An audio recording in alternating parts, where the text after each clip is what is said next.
பரிசுத்த நாமத்திற்கு இணைக்கும் உண்டாவதாக. இந்த நாளுக்குரிய தேவ செய்தியினுடைய தலைப்பு பாழான நிலை, த டெசோலேஷன். எது பாழாக்கப்படும்?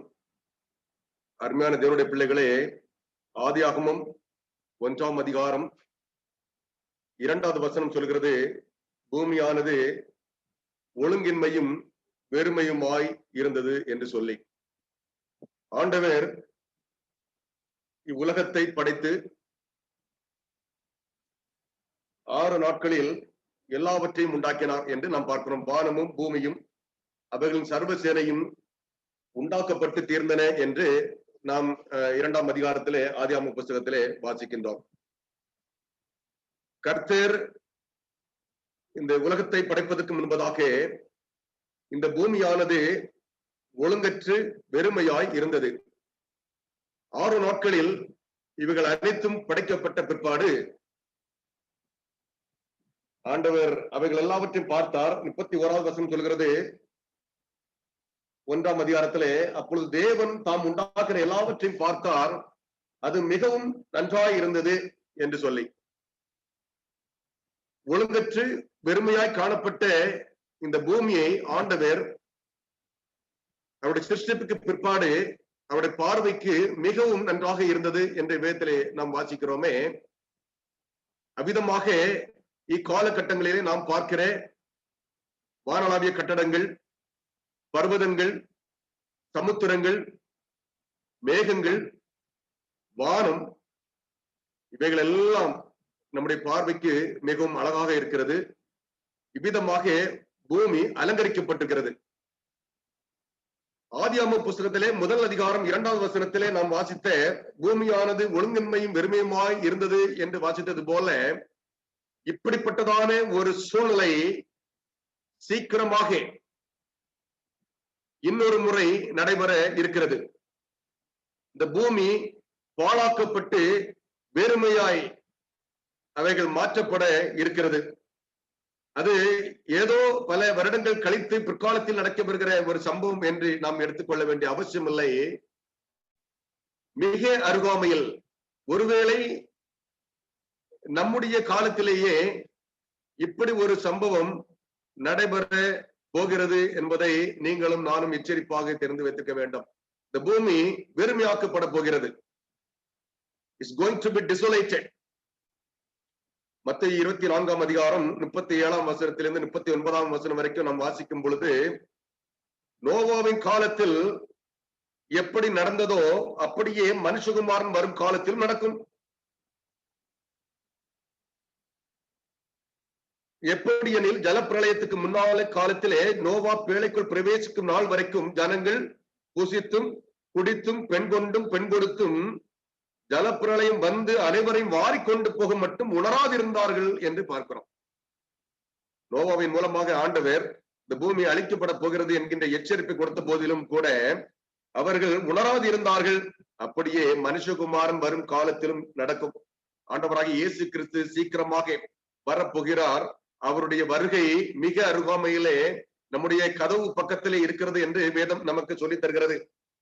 ஆனால் நோவாவின் காலத்தில் சூழ்நிலை விதமாக இருந்தது என்று நாம் வாசிக்கும் பொழுது, அதே அதிகாரத்திலே ஆதியாகம புஸ்தகத்திலே வாசிக்க முடியும், மனுஷனுடைய அக்கிரமம் பூமியிலே பெருகிறது. தேவன் பூமியை பார்த்தார், இதோ அது சீர்கட்டதாய் இருந்தது என்று நாம் வாசிக்கிறோம். மாம்சமான யாவரும் பூமியின் மேல் தங்கள் வழியை கெடுத்துக் கொண்டிருந்தார்கள். அருமையான தேவனுடைய பிள்ளைகளே, இந்த வாக்கியத்தை வாசிக்கும் பொழுது நாம் மிகவும் எச்சரிப்பு உள்ள பிள்ளைகளாக இருக்க வேண்டும்.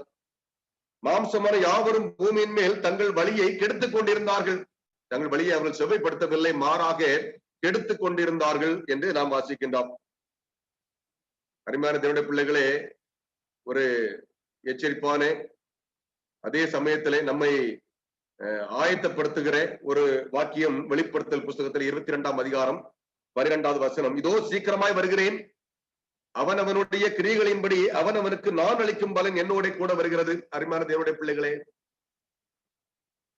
இதோ நம்முடைய ஆண்டவர் சீக்கிரமாக வரப்போகிறார். அவனவனுடைய கிரியைகளின்படி அவனவனுக்கு நான் அளிக்கும் பலன் என்னோட கூட வருகிறது. நம்முடைய செயலுக்கு தக்க பலன் கொடுக்கும்படியாக ஆண்டவர் வரப்போகிறார். அந்த காரியம்தான் இப்பொழுது பரலோகத்தில் நடைபெற்றுக் கொண்டிருக்கிறது. 1744 ஆண்டுக்கு பிறகு இந்த நுட்ப நியாய விசாரணை என்று சொல்லுகிறோமே நடைபெற்றுக் கொண்டிருக்கிறது. நம்முடைய ஒவ்வொருவருடைய கிரியைகளின்படி நியாய தீர்ப்புகளை பரிசு கொடுக்கும்படியாக, சரியான தீர்ப்பு கொடுக்கும்படியாக, வெகுமதி கொடுக்கும்படியாக ஆண்டவர் வரப்போகிறார். அருமையான விசுவாச பிள்ளைகளே, இப்படி இருக்க ரோமர் 14ஆம் அதிகாரம் 10 முதல் 12 வரை நாம் வாசிப்போம் என்று சொன்னால், இப்படி இருக்க நீ உன் சகோதரனை குற்றவாளி என்று தீர்க்கிறது என்ன? நீ உன் சகோதரனை அற்பமாய் எண்ணுகிறது என்ன? நாம் எல்லாரும் கிறிஸ்துவனுடைய நியாயாசனத்துக்கு முன்பாக நிற்போமே. மிகவும் ஒரு எச்சரிப்பான ஒரு வாக்கியம். நாம் யாவரும் நியாயாசனத்துக்கு முன்பாக நிற்க வேண்டிய ஒரு கட்டாயத்துக்குள் இருக்கிறோம். அது மிக துரிதமாக விரைவாக நடைபெற இருக்கிறது. அந்தபடி முழங்கால் யாவும் எனக்கு முன்பாக முடங்கும், நாவு யாவும் தேவனை அறிக்கை பண்ணும் என்று என் ஜீவனை கொண்டு உரைக்கிறேன் என்பதாய் கர்த்தர் சொல்லுகிறார் என்று பவுலார் தன்னுடைய புஸ்தகத்தில் எழுதுகிறார். ஆதலால் நம்மில் ஒவ்வொருவரும் தன்னை குறித்து தேவனுக்கு கணக்கு ஒப்புவிக்க வேண்டும். இங்க இந்த வாக்கியங்கள் எல்லாம் பார்க்கும் பொழுது நியாயாசனத்திற்கு முன்பாக நிற்க வேண்டும், கணக்கு ஒப்புவிக்க வேண்டும். இன்னும் நாகூம் 1ஆம் அதிகாரம் 9வது வசனத்திலே நாம் வாசிப்போம் என்று சொன்னால், நீங்கள் கர்த்தருக்கு விரோதமாக செய்ய நினைக்கிறது என்ன? அவர் சர்வ சங்காரம் பண்ணுவார். அருமையான தேவனுடைய பிள்ளைகளே, இந்த வாக்கியங்கள் எல்லாம் நம்மை எச்சரிப்பு கொடுக்கிறதாக காணப்படுகிறது. நியாயாசனத்துக்கு முன்பதாக நாம் நிற்க வேண்டிய நாள் நெருங்கிவிட்டது. கணக்கு ஒப்புவிக்க வேண்டிய நாள் மிக விரைவிலே வந்துவிட்டது. சர்வ சங்காரம் பண்ண வேண்டிய அந்த சமயம் நேரம் வந்து நெருங்குகிறது.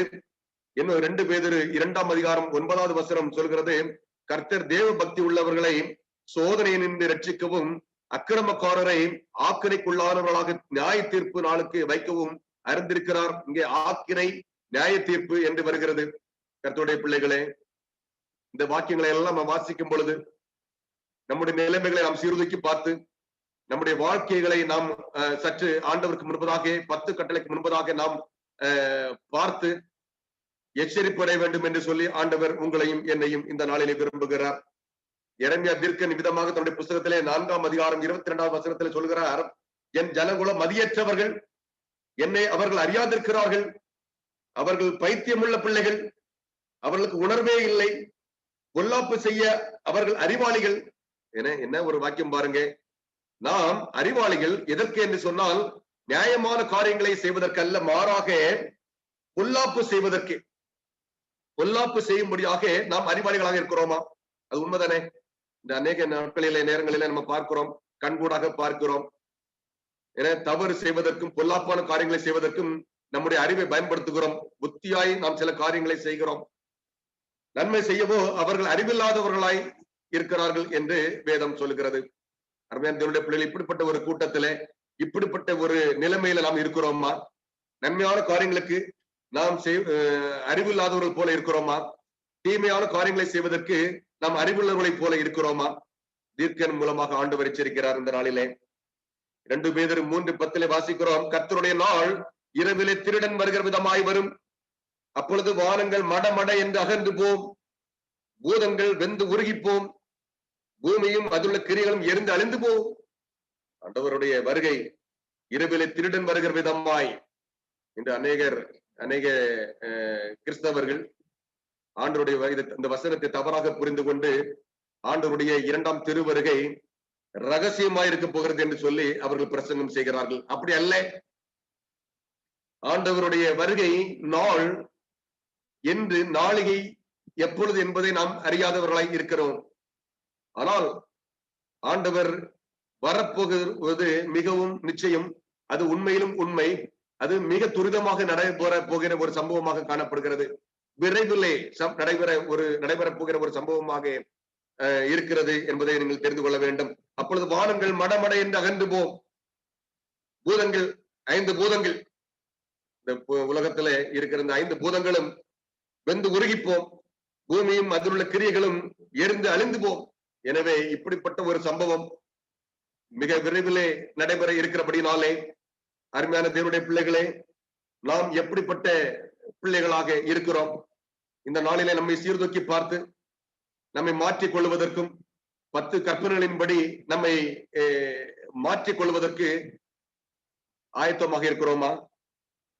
மத்தேயு புஸ்தகத்திலே 13ஆம் அதிகாரம் 39 முதல் 42 வரைக்கும் நாம் வாசிக்கும் பொழுது, இதோ அறுப்பு உலகத்தின் முடிவு, அறுக்கிறவர்கள் தேவதூதர்கள், அதில் களைகளை சேர்த்து அக்கனியில் சுட்டரிக்கிறது போல இவ்வுலகத்திலே முடிவு நடக்கும்.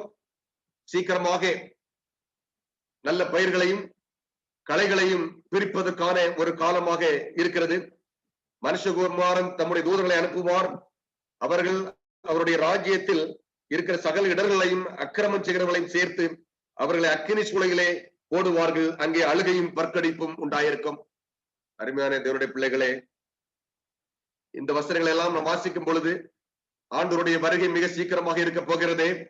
அவருடைய வருகையில என்னென்னலாம் நடைபெறப் போகிறது, துன்மார்க்கருடைய நிலைமை என்னமாய் ஆகப் போகிறது, நீதிமானாய் வாழ்கிறவர்களுடைய அவர்கள் கிடைக்க வேண்டிய பரிசுகள் என்ன, இவைகளை எல்லாம் நான் உங்களுக்கு ஒரு முன்னரையாக சொன்னேன். பிரசங்கி 12:14 சொல்கிறது, ஒவ்வொரு கிரியையையும் அந்தரங்கமான ஒவ்வொரு காரியத்தையும் நன்மையானாலும் தீமையானாலும் தேவன் நியாயத்திலே கொண்டு வருவார். அருமையான தேவனுடைய பிள்ளைகளே, எல்லாவற்றையும் நம்முடைய கிரியைகள், நம்முடைய சிந்தனைகள் அனைத்தையும் ஆண்டவர் கணக்கிலே வைக்கிறார், பதிவேட்டிலே எழுதி வைக்கிறார். அவைகளின்படி நியாய தீர்ப்பு கொடுப்பதற்காக, நியாயத்திலே கொண்டு வரும்படியாக ஆண்டவர் சீக்கிரமாக வரப்போகிறார். எனவே வெளிப்படுத்தல் 22ஆம் அதிகாரம் 7வது வசனம் சொல்கிறது, இதோ சீக்கிரமாய் வருகிறேன். இந்த புஸ்தகத்தில் உள்ள தீர்க்க தரிசன வசனங்களை கை கொள்ளுகிறவன் பாக்கியவான் என்றார். இதோ சீக்கிரமாய் வருகிறேன், இந்த புஸ்தகத்தில் உள்ள தீர்க்க தரிசன வசனங்களை கை கொள்ளுகிறவன் பாக்கியவான் என்றார். அருமையான தேவனுடைய பிள்ளைகளே, ஆண்டவர் சீக்கிரமாக வரப்போகிறார். இந்த தீர்க்க தரிசன வசனங்களை நாம் விசுவாசிக்க வேண்டும். அந்த வசனங்களை நாம் நம்ப வேண்டும்.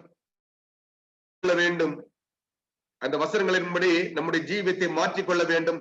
அப்படி செய்யும் பொழுது ஆண்டவர் உங்களையும் என்னையும் பார்த்து சொல்லுகிறார், நீங்கள் பாக்கியவான்கள் என்று.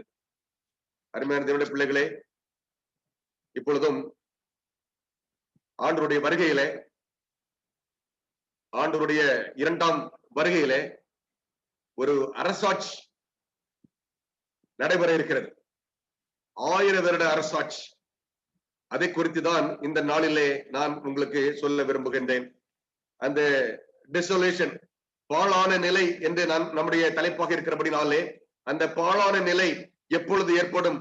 பூமி ஆரம்பத்தில் ஒழுங்கின்மையும் வெறுமையுமாய் இருந்தது போல மீண்டும் ஒரு முறை ஆண்டவராகிய இயேசு கிறிஸ்து 2ஆம் முறை வரும் பொழுது இந்த பூமி அவ்விதமாக மாற்றப்பட போகிறது. அதை குறித்து இந்த நாளிலே நாம் படிக்க இருக்கிறோம். 1000 வருட அரசாட்சி, ஆங்கிலத்திலே மில்லேனியம் என்று சொல்லுவார்கள். த மில்லேனியல் ரெயின் என்று ஆங்கிலத்தில் அழைப்போம். இந்த மில்லேனியம் என்ற வார்த்தை வேதத்தில் எங்குமே இல்லை. அது 2 லத்தீன் வார்த்தைகளின் ஒரு தொகுப்பாக காணப்படுகிறது. 2 Latin words, the combination of 2 Latin words forms the word millennium. Milli என்றால் 1000 என்றும், அன்னஸ் என்றால் வருடம் என்றும், 1000 வருட அரசாட்சி குறித்து இங்கே நாம் படிக்க போகிறோம். அந்த 1000 வருஷம் என்பதை வேதத்திலே நாம் படிக்க முடியும். வெளிப்படுத்தல் புஸ்தகத்திலே 20ஆம் அதிகாரத்திலே 6 முறை அந்த வாக்கியங்கள் அங்கே வரும். வெளிப்படுத்தல் 20ஆம் அதிகாரம் நாம் வாசிக்கும் பொழுது 6 இடங்களிலே 1000 வருஷம் 1000 வருஷம் 1000 வருஷம் என்று வரும். இந்த படத்தை நீங்கள் எல்லாரும் பார்த்து தேவைப்பட்டால் நீங்கள் குறிப்பெடுத்துக் கொள்ளும்படியாக கேட்டுக்கொள்கின்றேன். ஆண்டவராகிய இயேசு கிறிஸ்து 2ஆம் முறை வருவதற்கு சற்று நேரத்துக்கு முன்பதாக, காலத்துக்கு முன்பதாக நீங்களும் நானும் இருக்கிறோம். the last days and the before millennium, 1000 வருட அரசாட்சிக்கு முன்பதாக என்னெல்லாம் நடைபெற போகிறது என்பதை நான் உங்களுக்கு ஒரு படமாக காண்பித்திருக்கிறேன். நீங்கள் குறித்துக் கொள்ளலாம். ஆண்டவருடைய அந்த 1000 வருட அரசாட்சிக்கு சற்று முன்பதாக நடைபெறுகிற சம்பவங்கள்: 1, கிறிஸ்துவின் வருகை; 2வதாக மரித்த பரிசுத்தவான்கள் எழும்புதல், உயிரோடு இருக்கிற பரிசுத்தவான்கள் எடுத்துக்கொள்ளப்படல்; 3வதாக உயிரோடு உள்ள துன்மார்க்கர் அழிக்கப்படுதல்; 4வதாக சாத்தான் கட்டப்படுதல்; 5வதாக பூமி அழிக்கப்படுதல். நான் ஏற்கனவே சொல்லும் இந்த சத்தியத்தினுடைய தலைப்பானது தி டிசல்யூஷன், பாழான நிலை. பாழான நிலையை குறித்து இங்கே பார்க்கிறோம். இந்த பூமி பாழாக்கப்பட போகிறது, அழிக்கப்பட போகிறது. ஆண்டவருடைய 1000 வருட அரசாட்சிக்கு சற்று முன்பதாக இந்த 5 சம்பவங்கள் நடைபெற இருக்கிறது. ஒன்றன் பின் ஒன்றாக நாம் படிப்போம். கிறிஸ்துவின் வருகை, ஆண்டவருடைய 2வது திருவருகை. மத்தேயு 24:10-30 வாசிக்கும் பொழுது, அப்பொழுது மனுஷகுமாரனுடைய அடையாளம் வானத்தில் காணப்படும். அப்பொழுது மனுஷகுமாரன் வல்லமையோடும் மிகுந்த மகிமையோடும் வானத்தின் மேகங்கள் மேல் வருகிறதை பூமியில் உள்ள சகல கோத்திரத்தாரும் கண்டு புலம்புவார்கள். ஏன் பூமியில் உள்ள சகல கோத்திரத்தாரும் கண்டு புலம்ப வேண்டும்? மனுஷகுமாரனுடைய அடையாளம் வானத்திலே காணப்படும். மனுஷகுமாரன் வல்லமையோடும் மிகுந்த மகிமையோடும் வானத்தின் மேகங்கள் மேல் வருகிறதை பூமியில் உள்ள சகல கோத்திரத்தாரும் கண்டு புலம்புவார்கள். அருமையான தேவனுடைய பிள்ளைகளே, அங்கே நாம் பார்க்கும் பொழுது பூமியில் உள்ள சகல கோத்திரத்தாரும் கண்டு புலம்புவார்கள் என்று சொல்லி, வெளிப்படுத்தல் 6ஆம் அதிகாரத்தின் கடைசி 3 வசனங்களை வாசிக்கும் பொழுது, வெளிப்படுத்துதல் 6ஆம் அதிகாரம், இந்த வசனத்தை நான் உங்களுக்கு அங்கே நான் குறிப்பிடவில்லை. வெளிப்படுத்தல் 6ஆம் அதிகாரம் கடைசி 3 வசனங்கள். பூமியின் ராஜாக்களும் பெரியோர்களும் ஐஸ்வர்யவான்களும் சேனை தலைவர்களும் பலவான்களும் அடிமைகள் யாவரும் சுவாதீனர் யாவரும் பர்வதங்களின் குகைகளிலும் மலைகளிலும் ஒளிந்து கொண்டு பர்வதங்களையும் கண்மலைகளையும் நோக்கி, நீங்கள் என்மேல் விழுந்து சிங்காசனத்தின் மேல் வீற்றிருக்கிறவருடைய முகத்திற்கும் ஆட்டுக்குட்டியனுடைய கோபத்துக்கும் எங்களை மறைத்துக் கொள்ளுங்கள். அவருடைய கோபாக்கிரின் மகாநாள் வந்து விட்டது, யார் நிலை நிற்க கூடும் என்று அவர்கள் புலம்புவார்கள். அருமையான தேவனுடைய பிள்ளைகளே, ஆண்டவருடைய வருகையிலே நடைபெறுகிற 2வது காரியம் மரித்த பரிசுத்தவான்கள் எழும்புதல். 1 தெசலோனிக்கேயர் 4ஆம் அதிகாரம் 16வது வசனம், ஏனெனில் கர்த்தர் தாமே ஆரவாரத்தோடும் பிரதான தூதனுடைய சத்தத்தோடும் தேவ எக்காலத்தோடும் வானத்திலிருந்து இறங்கி வருவார். அப்பொழுது கிறிஸ்துவுக்குள் மரித்தவர்கள் முதலாவது எழுந்திருப்பார்கள். எவ்வளவு ஒரு பாக்கியமான ஒரு நம்பிக்கை பாருங்க. ஆண்டவருடைய வருகை ரகசியம் அல்ல, அவர் ஆரவாரத்தோடும் பிரதான தூதனுடைய சத்தத்தோடும் அவர் வருகிறார்.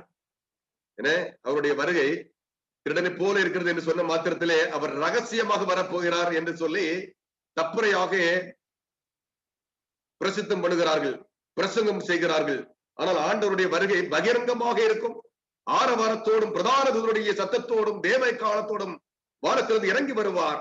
அப்பொழுது கிறிஸ்துவுக்குள்ளாக வாழ்ந்தவர்கள், கிறிஸ்துவனுடைய விருப்பத்தின்படி வாழ்ந்தவர்கள், கிறிஸ்துவனுடைய சத்தியத்தின்படி வாழ்ந்தவர்கள், கிறிஸ்துவனுடைய சித்தத்தின்படி வாழ்ந்தவர்கள், 10 கற்பனையின்படி வாழ்ந்தவர்கள் முதலாவது எழுந்திருப்பார்கள். என்ன ஒரு பாக்கியமான நம்பிக்கை, என்ன ஒரு ஸ்லாக்கியம்! ஆண்டவருடைய வருகையின் போது நடைபெறுகிற 2வது சம்பவத்தின் ஒரு மறுபகுதி, உயிரோடு இருக்கிற பரிசுத்தவான்கள் எடுத்துக் கொள்ளப்படல். 1 தெசலோனிக்கேயர் 4ஆம் அதிகாரம் 14வது வசனம் மறுவசனத்தை நாம் வாசிப்போம் என்று சொன்னால், பின்பு உயிரோடு இருக்கும் நாமும் கர்த்தருக்கு எதிர்கொண்டு போக மேகங்கள் மேல் அவர்களோட கூட ஆகாயத்தில் எடுத்துக் கொள்ளப்பட்டு இவ்விதமாய் கர்த்தருடனே எப்பொழுதும் இருப்போம். அருமையான தேவனுடைய பிள்ளைகளே, நம்முடைய அந்த பூமி அது அப்படியே நம்முடைய மனக்கண்களுக்கு முன்பதாக கொண்டு வர வேண்டும். ஆண்டவராகிய இயேசு கிறிஸ்து 2ஆம் முறை வரும் பொழுது என்னெல்லாம் நடைபெறுகிறது என்பதை நாம் விளங்கிக் கொள்வதற்கு அவைகளை ஒரு படமாக நம்முடைய கண்ணுக்கு முன்பதாக கொண்டு வர வேண்டும். பூமியிலே 2 கூட்டத்தார் இருப்பார்கள். பரிசுத்தமாய் வாழ்கிறவர்கள், பரிசுத்தம் இல்லாமல் வாழ்கிறவர்கள், துன்மார்கள் என்று எடுத்துக்கொள்வோம். பூமிக்கு அடியில் 2 கூட்டத்தார் இருப்பார்கள். நல்ல வாழ்க்கை வாழ்ந்து கிறிஸ்துவுக்குள்ளான ஒரு நல்ல வாழ்க்கை வாழ்ந்து மரித்த நீதிமான்கள் இருப்பார்கள். ஆண்டவருடைய மன்னிப்பையும் ஆண்டவருடைய கிருபைகளையும் உதாசீனப்படுத்தி துன்மார்க்கமாய் வாழ்ந்து மரித்த நபர்கள் பூமிக்கு அடியில் இருப்பார்கள். பூமிக்கு மேலே 2 கூட்டத்தார், பூமிக்கு அடியிலே 2 கூட்டத்தார். ஆண்டோட வருகையிலே பூமிக்கு அடியிலே இருக்கிற அந்த நீதிமான்கள், இறந்த நீதிமான்கள், மரித்த நீதிமான்கள் உயிரோடு எழுந்திருக்கிறார்கள். பூமியின் மேல் இருக்கிற உயிரோடு இருக்கிற பரிசுத்தவான்கள் அவர்களும் மறுரூபமாக்கப்படுகிறார்கள். இந்த சம்பவத்தை அப்படியே நீங்க ஞாபகத்தில் வைத்துக் கொள்ள வேண்டும். மத்தேயு 24:31, வலுவாய் துணிக்கும் எக்கால சத்தத்தோடே அவர் தமது தூதர்களை அனுப்புவார். அவரால் தெரிந்து கொள்ளப்பட்டவர்களை வானத்தின் ஒரு முனை முதற்கொண்டு மறுமுனை மட்டும் 4 திசைகளிலும் இருந்து கூட்டி சேர்ப்பார் என்று பார்க்கிறோம். பரிசுத்தமாய் வாழ்கிறேன் ஆண்டவர் வரும்பொழுது உயிரோடு இருக்கிற அந்த பரிசுத்தவான்களை அவர் கூட்டி சேர்க்கிறார். 1 கொரிந்தியர் 15ஆம் அதிகாரம் 51, 52 வாசிக்கும் போது, இதோ ஒரு ரகசியத்தை உங்களுக்கு அறிவிக்கிறேன். ஆம், இது ஒரு ரகசியம். மனிதனுடைய அறிவினால் அதை விளங்கிக் கொள்ளவே முடியாது. இது ஒரு ரகசியம். நாம் எல்லாரும் நித்திரை அடைவதில்லை. நாம் எல்லோரும் நித்திரை அடைவதில்லை, நிரந்தரமாய் மரிப்பதில்லை. ஆகிய கடைசிய காலம் துணிக்கும் பொழுது, ஆண்டவர் வரும் பொழுது அவர் சும்மா வரதில்லை. பிரதான தூதனுடைய சத்தத்தோடு வருகிறார், எக்கால துணியோட வருகிறார், ஆரவாரத்தோடு வருகிறார். நாம் எல்லாரும் நித்திரை அடைவதில்லை. ஆகிலும் கடைசிய காலம் துணிக்கும் போது ஒரு நிமிஷத்துல, இதான் ரகசியம், இதான் ரகசியம். நம்மளால புரிந்து கொள்ளவே முடியாது. ஆண்டவர் சொல்லுகிறார், இது ஒரு ரகசியம். ஒரு நிமிஷத்துல, ஒரு இமை பொழுதிலே நாம் எல்லாரும் மறுரூபமாக்கப்படுவோம். பூமியுடைய 4 திசைகளில் இருந்தும் ஆண்டவர் அந்த நீதிமன்றங்களை ஒன்று சேர்த்து கூட்டி சேர்த்து மறுரூபப்படுத்துகிறார். எக்காலம் துணிக்கும், அப்பொழுது மரித்தோர் அழிவில்லாதவர்களாய் எழுந்திருப்பார்கள், நாமும் மறுரூபமாக்கப்படுவோம். தானியேல் 12:2 நாம் வாசிக்கிறோம். அடுத்த வசனம், பூமியின் தூணிலே நித்திரைப்படுகிறவர்களாகி அநேகரில் சிலர் நித்திய ஜீவனுக்கும் சிலர் நித்திய நிந்தைக்கும் இகழ்ச்சிக்கும் விழித்து எழுந்திருப்பார்கள். இங்கே ஒரு சம்பவம், அந்த 2 வாக்கியங்கள் அங்கே இருக்கிறது. பூமியின் தூணிலே நித்திரைப்படுகிறவர்களாகி அநேகரில் சிலர் நித்திய ஜீவனுக்காக, அதாவது மரித்த பரிசுத்தவான்கள், சிலர் நித்திய நிந்தைக்கு. நித்திய நிந்தைனாக்கா மரித்த துன்மார்க்கர். அவர்கள் இப்பொழுது எழுந்திருக்க மாட்டாங்க, அவங்க பூமிக்கு அடியில தான் இருப்பாங்க. மறந்துடாதுங்க, குழம்பிட வேண்டாம், குழம்பிட வேண்டாம். அந்த மரித்த துன்மார்க்கர்கள் ஆண்டவருடைய 2ஆம் வருகையிலே அவர்கள் எழுந்திருப்பதில்லை, அவர்கள் பூமிக்கு அடியிலேயே தான் இருப்பார்கள். இப்பொழுது இருதிரத்தான், மரித்த பரிசுத்தவான்கள், உயிரோடு இருக்கிற பரிசுத்தவான்கள், இவர்களுக்கு ஆண்டவருடைய 2ஆம் வருகையிலே ஸ்லாக்கியம் கிடைக்கிறது, பரலோகத்துக்கு போவதற்கான ஸ்லாக்கியம் கிடைக்கிறது என்பதை தெரிந்து கொள்ளுங்கள். எரேமியா 25:33 அங்கே வாசிக்கும் பொழுது, ஆண்டவர் வரும் பொழுது நடைபெறுகிற 3வது சம்பவத்தை குறித்து வாசிக்க முடியும். உயிரோடு உள்ள துன்மார்க்கர்கள் அழிக்கப்படல். பூமியிலே ஆண்டவர் வரும் பொழுது துன்மார்க்கமாய் ஜீவனம் பண்ணி கொண்டிருக்கின்ற மரித்தவர்கள் அல்ல, உயிரோடு இருக்கிற துன்மார்க்கர்கள். பூமியிலே 2 வகையான கூட்டத்தார் இருப்பார்கள். ஒன்று உயிரோடு இருக்கிற பரிசுத்தவான்கள், உயிரோடு இருக்கிற துன்மார்க்கர்கள். உயிரோடு இருக்கிற பரிசுத்தவான்கள் பரலோகத்துக்கு போயாச்சு, ஆண்டவர் அழைத்துக் கொண்டு செல்கிறார். அங்கே பூமியிலே உயிரோடு இருக்கிற துன்மார்க்கர்கள் இருக்கிறார்கள். அவர்களுக்கு என்ன நடக்கப் போகிறது? எரேமியா 25ஆம் அதிகாரம் 33வது வசனம், அக்காலத்திலே பூமியின் ஒரு முனை துவக்கி பூமியின் மறுமுனை மட்டும் கர்த்தரால் கொலை உண்டவர்கள் கிடப்பார்கள்.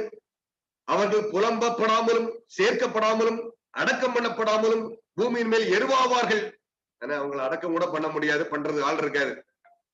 அவர்கள் மரித்து போவார்கள். 2 தெசலோனிக்கேயர் 2:8 இந்த வசனம் உங்களுக்கு குறிப்பிடல, நீங்கள் குறித்துக் கொள்ளுங்கள். 2 தெசலோனிக்கேயர் 2ஆம் அதிகாரம் 8ஆம் வசனம், தம்முடைய வருகையின் பிரசன்னத்தினால் நாசம் ஆவார்கள்.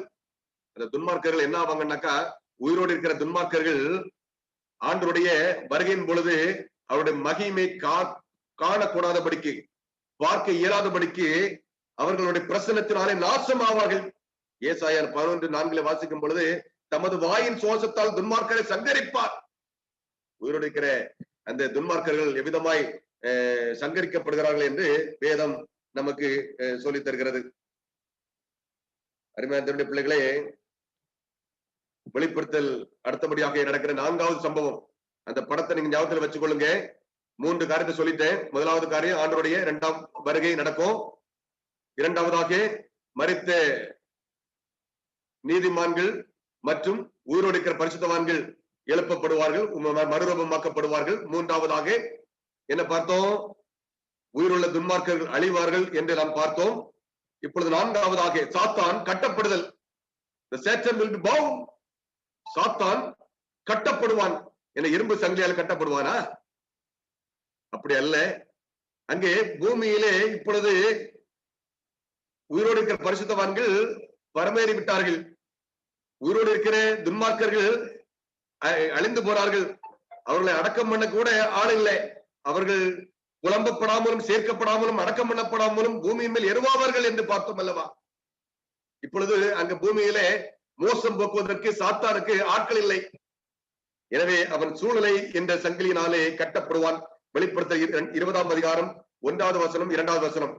ஒரு தூதன் பாதாளத்தின் திறவுகோலையும் பெரிய சங்கிலியையும் தன் கையில பிடித்துக் கொண்டு வானத்திலிருந்து இறங்கி வர கண்டேன்.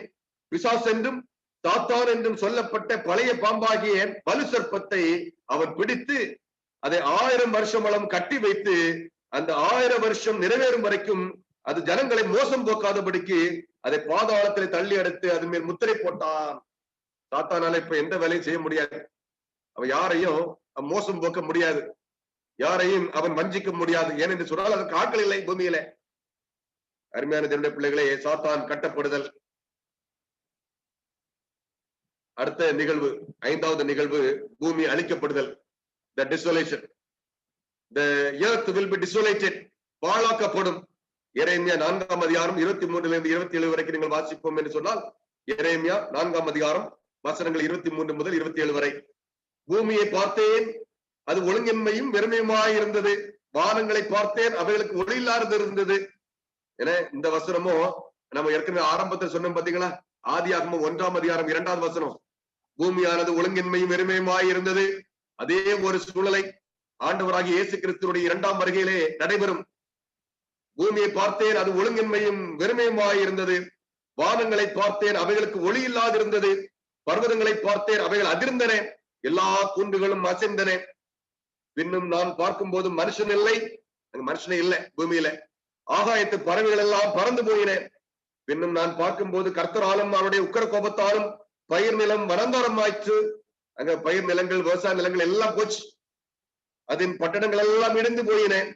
தேசமெல்லாம் பாழாய்ப்போம், ஆகிலும் சர்வ சங்காரம் செய்யேன் என்று கர்த்தர் சொல்லுகிறார். அருமையான தேவனுடைய பிள்ளைகளே, சர்வ சங்காரம் எப்ப நிகழும்னாக்கா ஆண்டவருடைய 3ஆம் வருகையில. ஆண்டவருடைய 3ஆம் வருகையில அந்த பூமிக்கு அடியில் இருக்கிற துன்மார்க்கர் எழும்புவாங்க இல்லையா, அப்ப நடைபெறும். தேசமெல்லாம் பாழாய்ப்போம், ஆகிலும் சர்வ சங்காரம் செய்யேன் என்று கர்த்தர் சொல்கிறார். அருமையான தேவனுடைய பிள்ளைகளே, ஏசாயா 24ஆம் அதிகாரம் 3வது வாக்கியம் 19வது வாக்கியங்களை நாம் வாசிக்கும் பொழுது அது இவ்விதமாய் கடந்து செல்கிறது. தேசம் முழுதும் கொள்ளையாகி முற்றிலும் வெறுமையாகும்.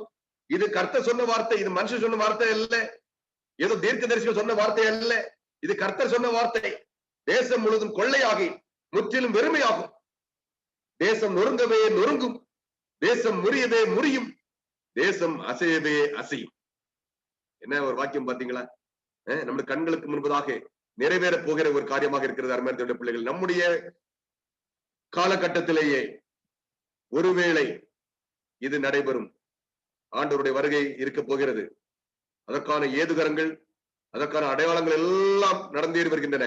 அந்த 7ஆம் முத்திரை உடைக்கப்பட போகிற காலகட்டமா இருக்கிறபடினாலே அருமையான தேவ ஜனமே, அருமையான தேவ ஜனமே, தவறான காரியத்திற்கு நம்ம அறிவை செலுத்துகிறோமா? நன்மையான காரியங்களுக்கு நாம் அறிவில்லாதவர்களை போல இருக்கிறோமா? மனம் மாற வேண்டும் என்று ஆண்டவர் விரும்புகிறார். தேசம் நொறுங்கவே நொறுங்கும், இந்த பூமி பாழாக்கப்படும் என்பதை நீங்கள் மறந்துவிடக் கூடாது.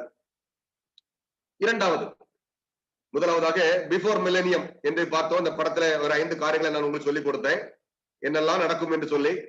இப்ப 1000 வருட அரசாட்சியின் போது, டூரிங் மில்லேனியம், முதலாவது பார்த்தது பிஃபோர் மில்லேனியம், 1000 வருட அரசாட்சிக்கு முன்பதாக என்று சொல்லி அந்த 5 காரியங்களை நாம் படித்தோம்.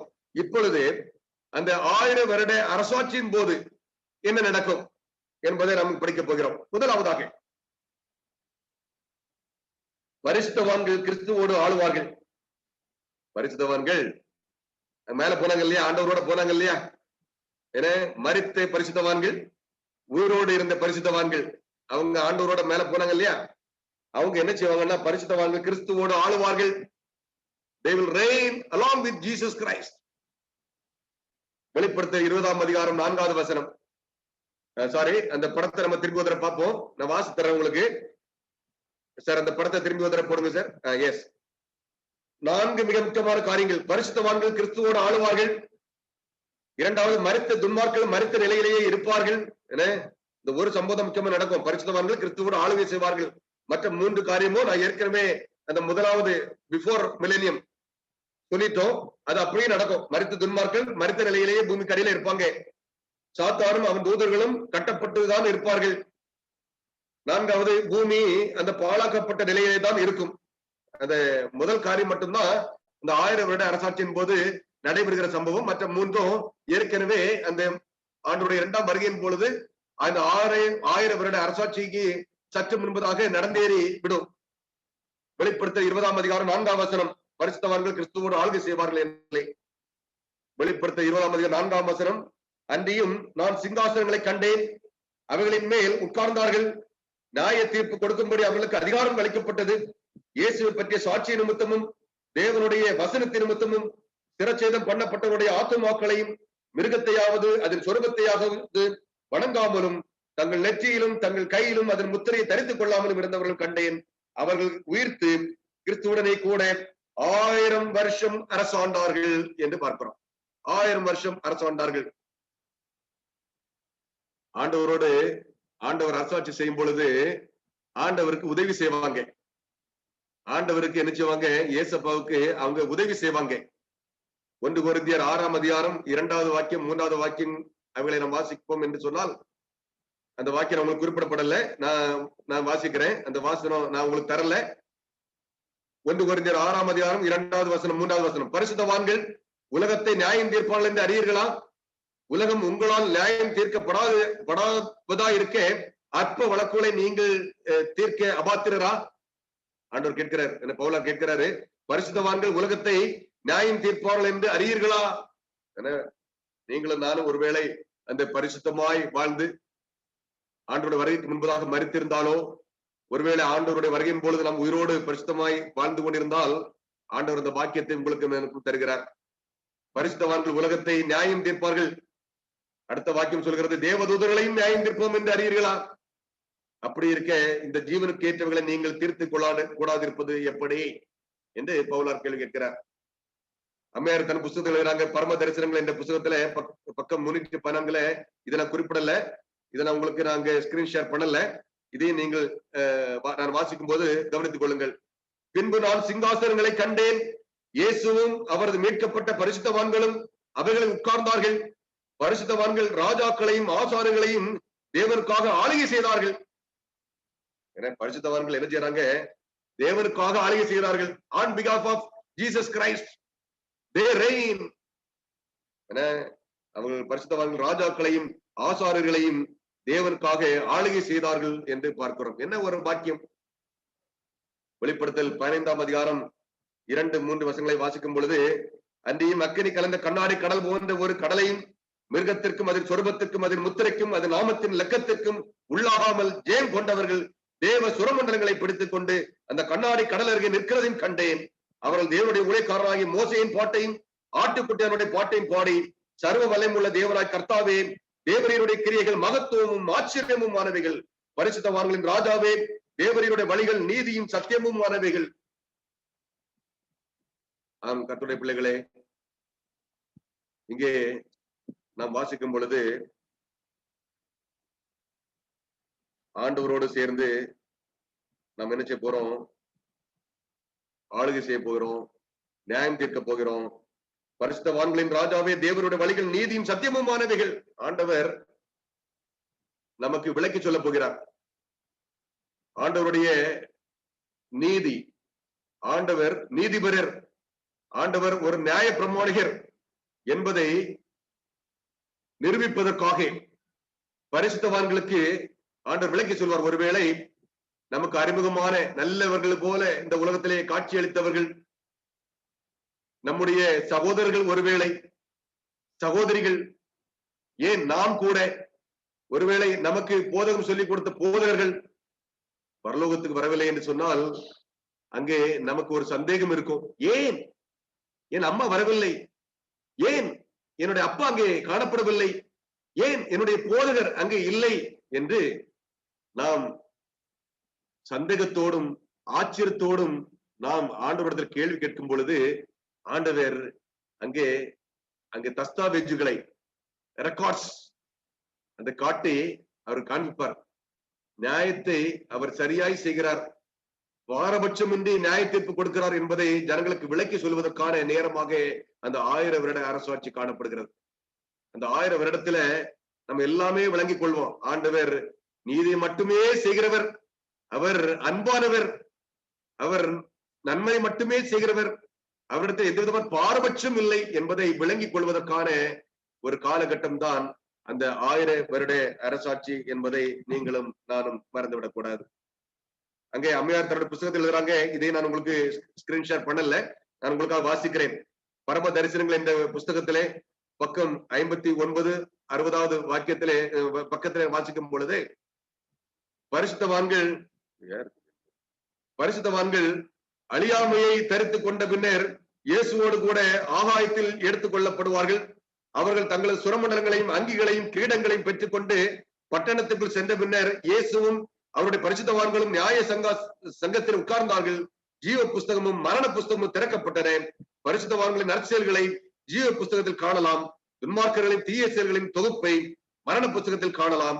இப்புத்தகங்கள் சட்ட புத்தகம் ஆகிய வேதத்தோடு ஒப்பிட்டு பார்க்கப்பட்டு அதன்படி மனிதர்கள் நியாயம் தீர்க்கப்பட்டார்கள். என இங்கே நம்ம வாசிக்கிறோம், பரிசுத்தவான்களின் நற்செயல்கள் ஜீவ புஸ்தகத்தில் எழுதப்பட்டிருக்கிறோம், துன்மார்க்கர்களின் தீய செயல்கள் மரண புஸ்தகத்தில் எழுதப்பட்டிருக்கும். இந்த புத்தகங்கள் சட்ட புத்தகம் ஆகிய வேதத்தோடு ஒப்பிட்டு பார்க்கப்படும். மறந்துடாதுங்க, வேதத்தும் 10 கற்பனைகளின் அடிப்படையில தான் ஆண்டவர் நியாயம் தீர்க்கிறார். இப்பொழுது அந்த நியாய தீர்ப்பு நடைபெற்றுக் கொடுக்கிறது. ஆண்டவர் நியாயம் தீர்க்கிறார். அங்கே பரிசுத்தவான்கள் 1000 வருட அரசாட்சியிலே ஆண்டவரோடு இருக்கும் பொழுது அவர்களுக்கு உண்டான சந்தேகங்கள் எல்லாம் கேட்பாங்க. ஏன் அவர்கள் வரவில்லை என்று பெயரிட்டு கேட்கும் பொழுது ஆண்டவர் சரியான விளக்கத்தை கொடுத்து புரிந்து கொள்ள வைக்கிறார். ஆம், என் ஆண்டவர் சரியாய் நியாயம் தீர்க்கிறார், அவர் சரியாதான் காரியங்களை செய்திருக்கிறார் என்று சொல்லி நாம் விளங்கிக் கொள்வதற்கான நேரமாக காணப்படுகிறது. அருமையான தேவனுடைய பிள்ளைகளே, அங்கே நாம் பாடுகிறோம் அல்லவா, பரிசுத்தர் கூட்டம் இயேசுவை போற்றி. தெரிஞ்சவங்க நீங்க அப்படி பாடுங்க. மைக்க நீங்க அன்மிட் பண்ணிட வேண்டாம், என்னோட சேர்ந்து பாடுங்கள்.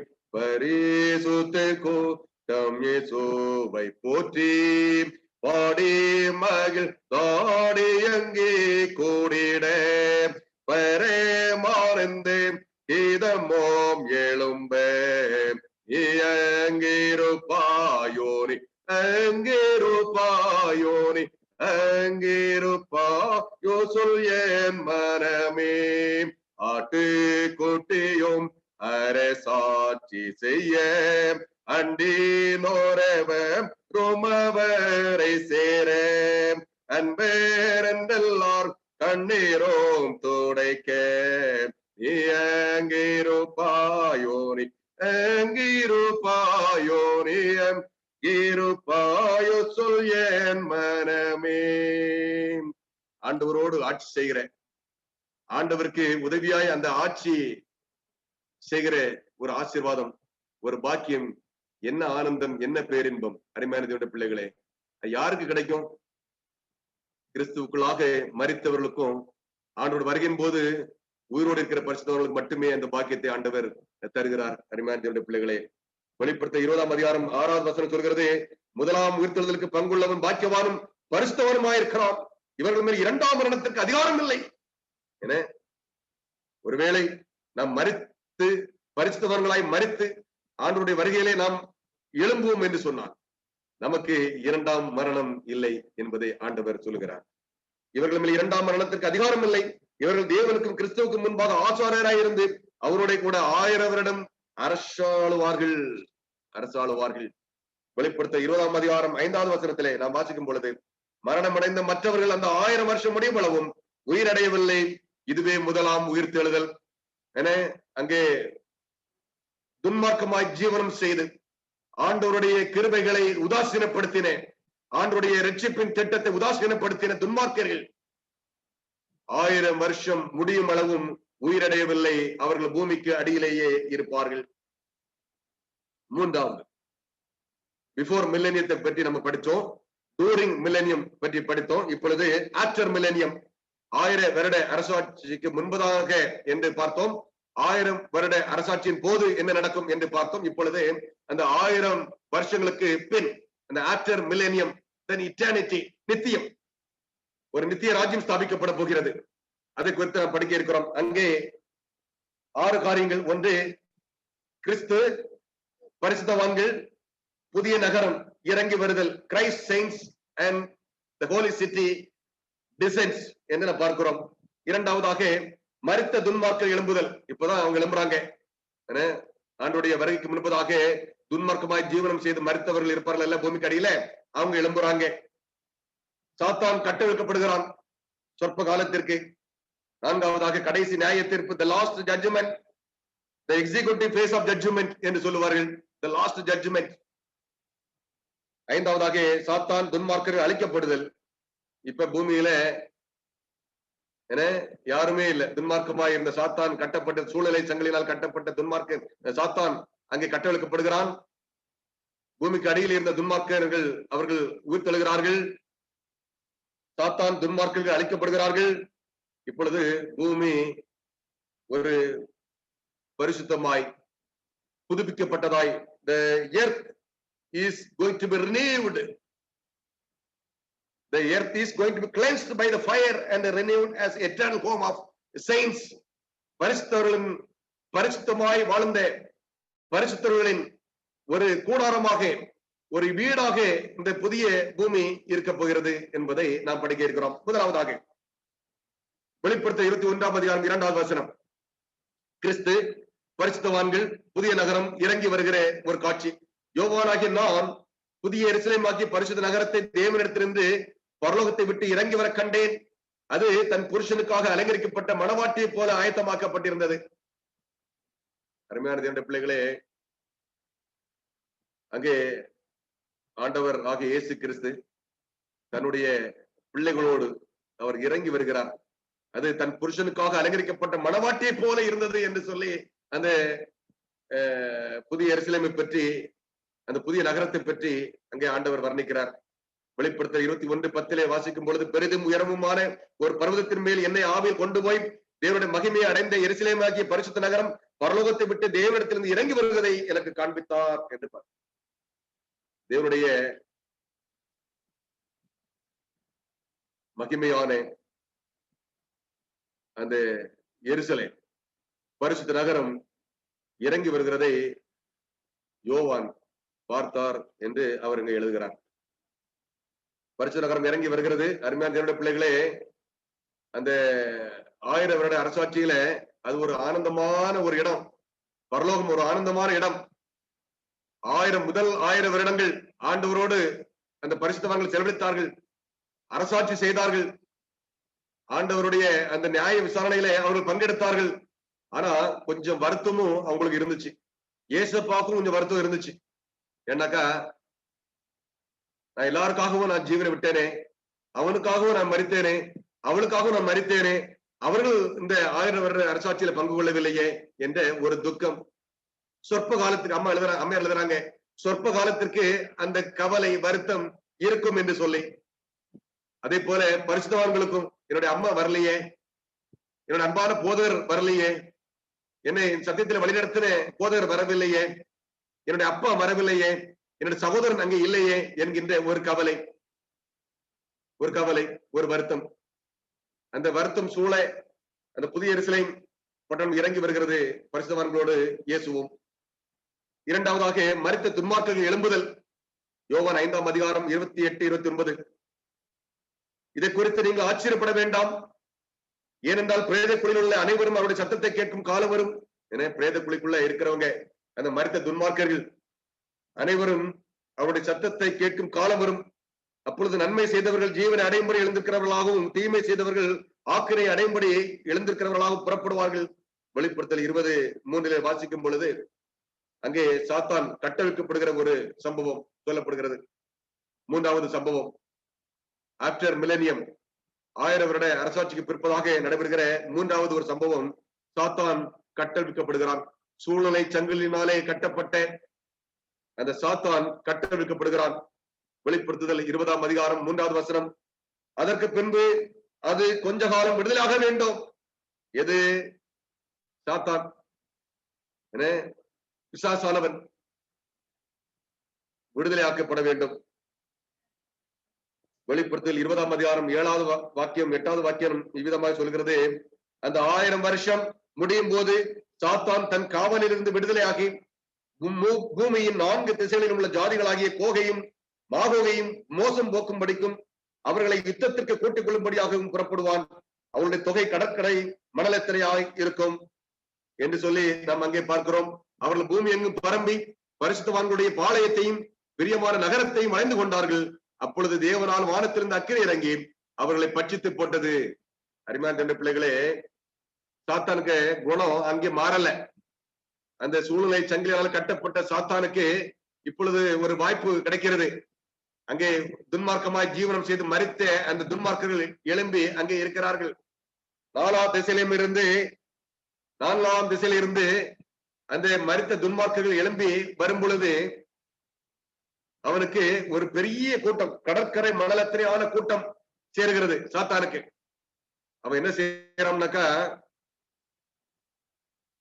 அந்த புதிய எருசலேம் இறங்கி வரும் பொழுது, ஆண்டவராய் இயேசு கிறிஸ்து பரிசுத்தவான்களோடு வரும் பொழுது அவர்களை அவன் வஞ்சிக்கும்படியாக பிரயாசப்படுகிறான். அங்கே வேதத்திலே நாம் வாசிக்கும் பொழுது,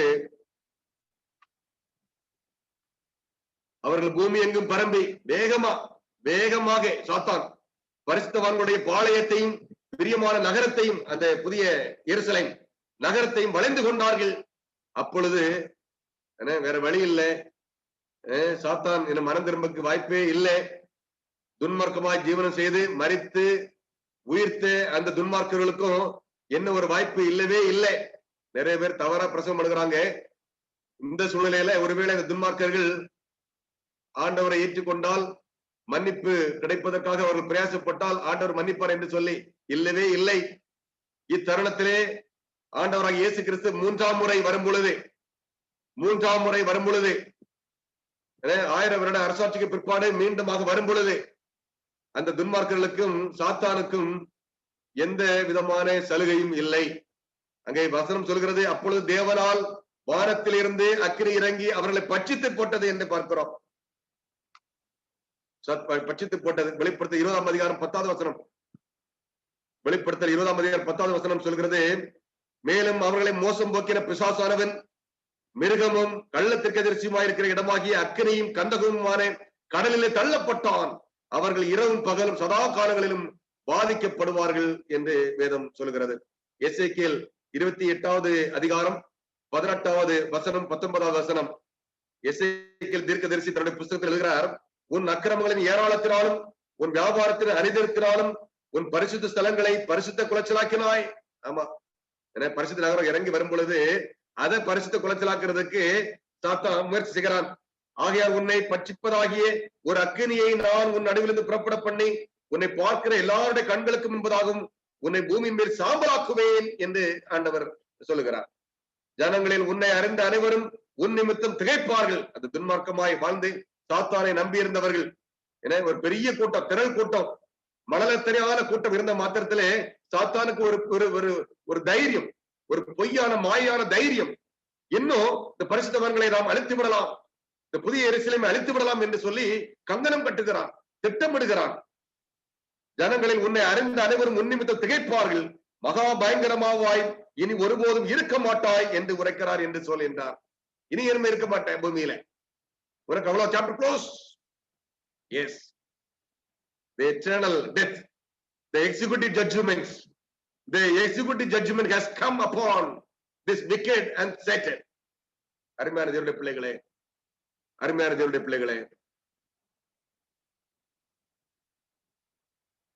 பிஃபோர் மில்லேனியம் ஒரு ஜட்ஜ்மெண்ட் இருக்கு. The investigative judgment is going on now. அந்த 1000 வருட அரசாட்சியில் ஒரு ஜட்ஜ்மெண்ட் இருக்கு. The millennial judgments. ஆண்டவராக இயேசு கிறிஸ்து 3ஆம் முறை வரும் பொழுது, அந்த பரிசுத்த நகரத்தோடு இறங்கி வரும் பொழுது ஒரு ஜட்ஜ்மெண்ட் இருக்கிறது. That is called executive judgments, the final judgments. அது யாருக்குனாக்கா துன்மார்க்கர்களுக்கும் சாத்தானுக்கும்.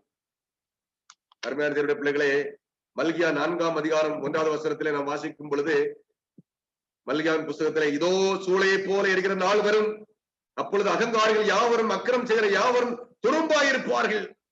வரப்போகிற அந்த நாள் அவர்களை சுட்டரிக்கும். அது அவர்களுக்கு வேரையும் கொப்பையும் வைக்காமல் போகும்.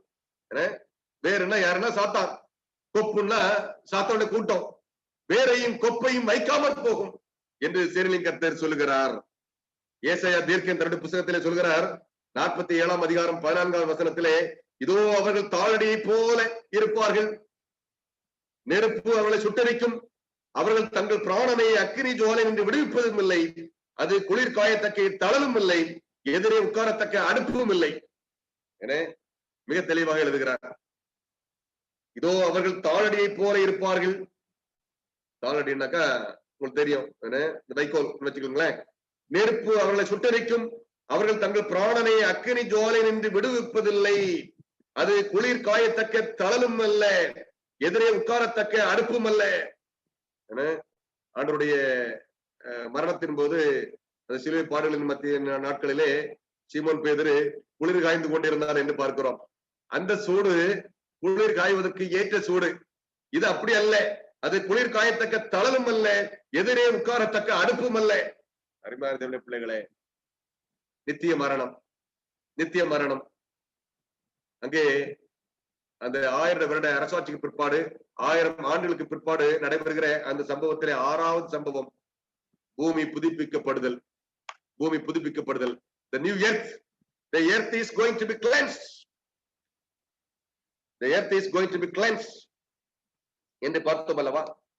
By fire and renewed as an eternal home for saints.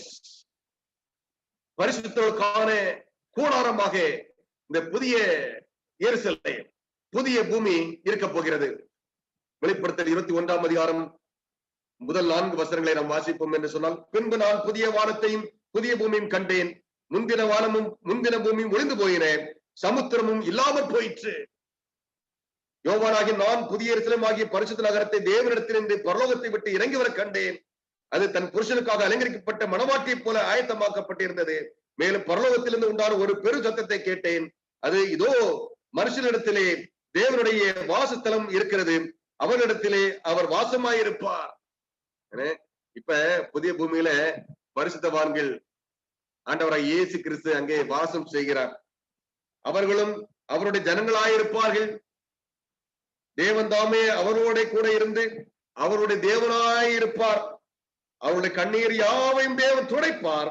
இனி மரணமும் இல்லை, துக்கமும் இல்லை, அலறுதும் இல்லை, வருத்தமும் இல்லை, முந்தினவைகள் ஒளிந்து போயின என்று விளம்பினது. நான் சொன்னோம் இல்லையா, ஆண்டவருடைய 1000 வருட அரசாட்சியில கொஞ்ச நாட்கள் அந்த காலத்தின் போதும், இன்னும் ஆண்டோட 3ஆம் வருகையிலும் கூட, அந்த புதிய வானம் புதிய பூமியில் கூட கொஞ்ச நாட்களுக்கு அந்த பரிசுத்தவான்களுக்கு ஒரு துக்கம் இருக்கும்னு சொன்னோம் இல்லையா, ஒரு வேதனை இருக்கும். ஐயோ, எனக்கு என்னுடைய நண்பர்கள் வரவில்லையே, என்னுடைய குடும்பத்தினர் வரவில்லையே, எனக்கு அறிமுகமானவர்கள் வரவில்லையே, எனக்கு நன்மை செய்தவர்கள் வரவில்லையே, ஏன் அவர்கள் வரவில்லை என்ற கேள்வியோடு இருந்த அந்த நாட்களிலே வேதனையோடு இருக்கும் பொழுது ஆண்டவர் சொல்றாரு, ஒரு வாக்குத்தத்தம் கொடுக்கிறாரு, அவருடைய கண்ணீர் யாவையும் தேவன் துடைப்பார்.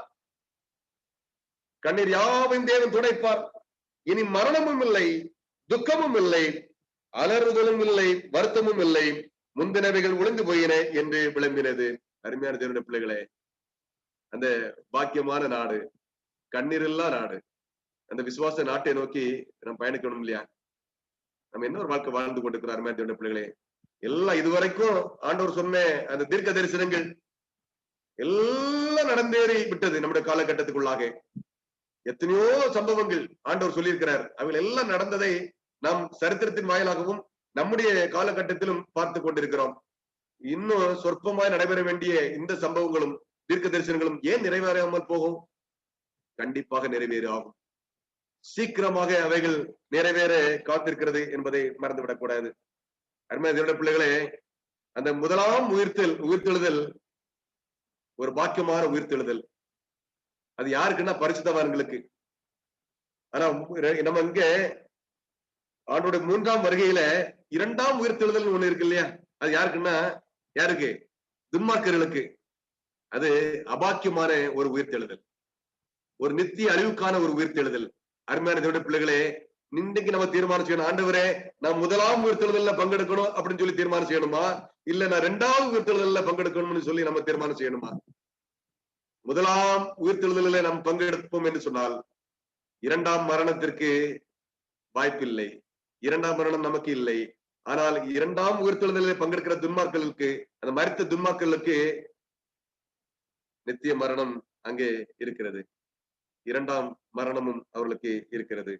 இதை தெரிந்து கொள்ள வேண்டும். அந்த இரண்டாம் வருகையிலே முதலாம் உயிர்த்தெழுதல், மூன்றாம் வருகையில இரண்டாம் உயிர்த்தெழுதல். அங்க ஒரு சார்ட் போட்டிருந்தேன் சார், அதை காட்டுங்க.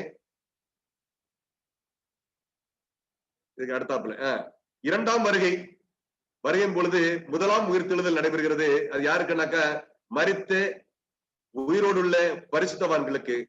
ஆண்டவருடைய மூன்றாம் வருகையில அந்த 1000 வருட அரசாட்சிக்கு பிற்பாடு மூன்றாம் வருகையில இரண்டாம் உயிர்த்தெழுதல் நடைபெறுகிறது. அது மரித்த துன்மார்க்கர்களுக்கு நித்திய அழிவை கொடுப்பதற்கு நாம் தீர்மானம் செய்வோம். அருமையான பிள்ளைகளே, தீர்க்கன் எசேக்கியேல் சொல்கிறாரு தன்னுடைய 33ஆம் அதிகாரத்திலே 11வது வசனத்திலே, கர்த்தராகிய ஆண்டவர் உரைக்கிறது என்னவென்றால், நான் துன்மார்க்கருடைய மரணத்தை விரும்பாமல் துன்மார்க்கன் தன் வழியை விட்டு திரும்பி பிழைப்பதையே விரும்புகிறேன் என்று என் ஜீவனை கொண்டு சொல்கிறேன்.